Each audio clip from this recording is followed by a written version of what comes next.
Hi, I am Katie Taylor. I am a certified child life specialist and the CEO and co-founder of Child Life On Call. If you are watching this or listening to it, you have found yourself in week 5 of Child Life 101, where we take some of the basic tools and tips that child life specialists do and educate parents or professionals just like yourself so that you can start implementing them into your family life or in your everyday work.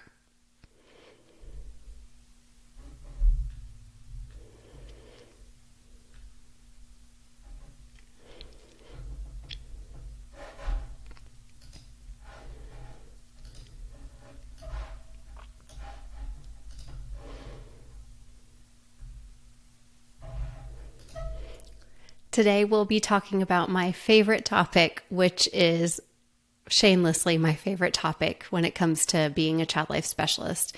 And that is teaching parents how to advocate for themselves at the bedside in the hospital, when talking to physicians or providers or the care team in a medical facility, at the doctor's office, or wherever they may be.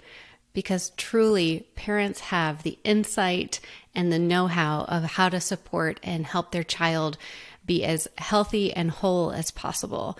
And when we teach parents to use their voice, there are so much better outcomes for kids. So let's just dive right in. Being in a hospital can be a challenging and overwhelming experience for both children and their parents. And as a child life specialist, I have become obsessed with and witnessed the fact that effective advocacy from a parent can completely impact their hospital stay. Whether it's a parent telling us about their child's unique sensory needs, or a parent finds their voice and tells us about a gut feeling that they've been having. Parent feedback shouldn't just be accepted, it should be required. So today in this episode, we will explore how child life specialists empower parents and caregivers themselves to advocate for their children. Child life specialists won't always be there. So if we can give you the tools to know how to advocate, that's the best case scenario for everyone. It brings up a really specific quote that I heard on episode 177. I'm going to play that right now. So I'm gonna say me yelling for her best interests began the second I woke up from surgery. Kimberly's words truly highlighted for me how that instinct to advocate lives within every single parent, and part of the child life and the care team job is to make sure parents know that their voice matters. So why does teaching parents how to advocate matter? Research studies have consistently shown that caregiver advocacy positively influences healthcare outcomes for children, and that by actively participating and communicating their concerns and their preferences, parents contribute to more personalized and effective treatment plans. And this is overall what healthcare is about, that every single child and family is unique. I've seen firsthand how actively participating in their child's care and communicating those can make a significant difference on not only the child's well-being, but the parent's well-being. And that's what we're really looking for. Child life specialists recognize that the parent knowledge can make a specific difference in the child's care. So through education and support, we try to instill that confidence in parents and teach them how to actively engage with providers in decisions and with the entire healthcare team. So how do we teach parents how to advocate? Just like we break down information for children at each age level, we know how to assess parents, and we use our role as educators in the hospital to help them understand medical procedures, treatment options, the basis of the diagnosis in a way that the parent can actually retain the information. And then by understanding all of these different parts of the healthcare system, they can make more informed decisions and be able to effectively communicate their needs.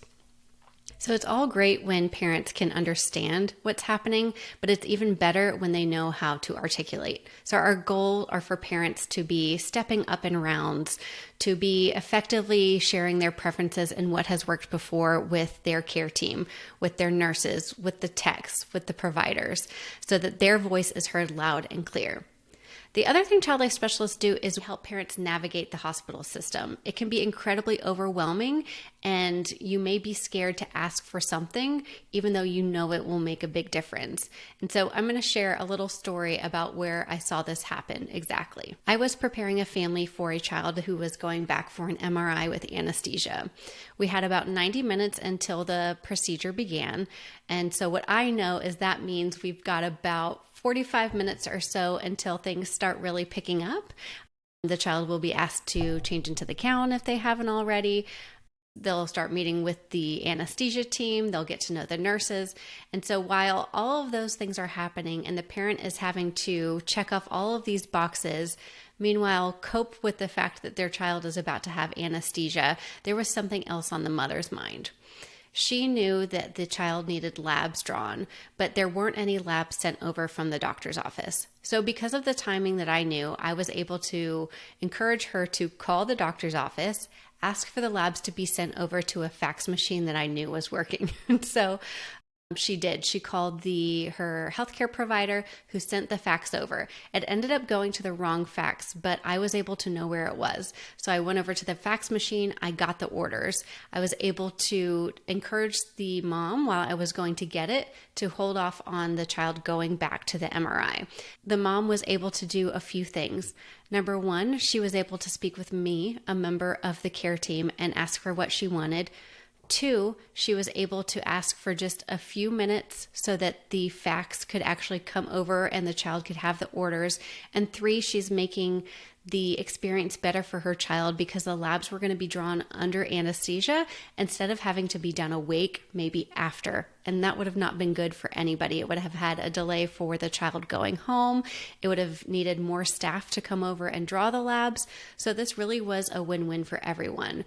She gets to have the experience where communicating her needs makes a big difference, not only for her child, but for herself and her self-esteem. The other thing we try to do is we know there's lots of personalities in the hospitals and with families and patients that come in. So we really try to create this partnership between the care team and the parents.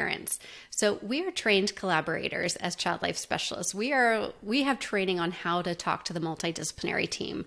So we take that information and we share it with parents so that they can understand personalities and have a mutual respect and understanding on what the care team is going through and vice versa. Advocating can also be extremely overwhelming and upsetting for caregivers because they feel like they are having to do it all of the time. They're having to do it to their child's school in the IEP. They're having to do it with insurance.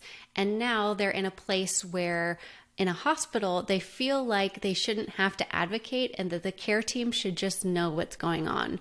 But unfortunately, we are all humans, for better or for worse. And so learning how to advocate and knowing the stress that may cause a family, child life specialists can give that emotional guidance and coping strategies to help parents maintain their well-being as they advocate. So there's just no question about it. In the hospital and medical setting, caregivers must be essential advocates for their children. And child life specialists play a role, a really crucial role, in teaching parents and caregivers how to effectively advocate for themselves and what they need, for what their child needs, for what their family needs are. And that ensures the best possible care outcomes for the entire family. And so when child life specialists use their skills of collaboration, communication, child development, education, and understanding the complexities of the healthcare system, we can really help parents become that empowered advocate. And that shapes their entire healthcare journey. So if you are a parent watching this, I hope that you have learned that your voice matters, that there are people in the healthcare system who want you to have a voice and want to support you. And when your gut feelings come up, we want you to speak up. When you're not understanding something, we want you to tell us to slow down. We want you to have all of the information possible so that you can support your child and we can support your entire family as a whole. Thank you so much for watching this episode of Child Life 101. We have different episodes every single week up until week 10, and we're covering all the different topics that child life specialists know and use in our practice all of the time. You can also go to childlifeoncall.com/parents and get more information and freebies that will help you help your child no matter how unique they are. We also have parent stories every single Wednesday on the podcast where parents come on and share their journeys and experiences, all so that you feel less alone during your experience. They have gone through this before. It's almost like having a mentor that you're able to listen to in the form of a podcast. Thank you so much for joining us, and we will see you here next week.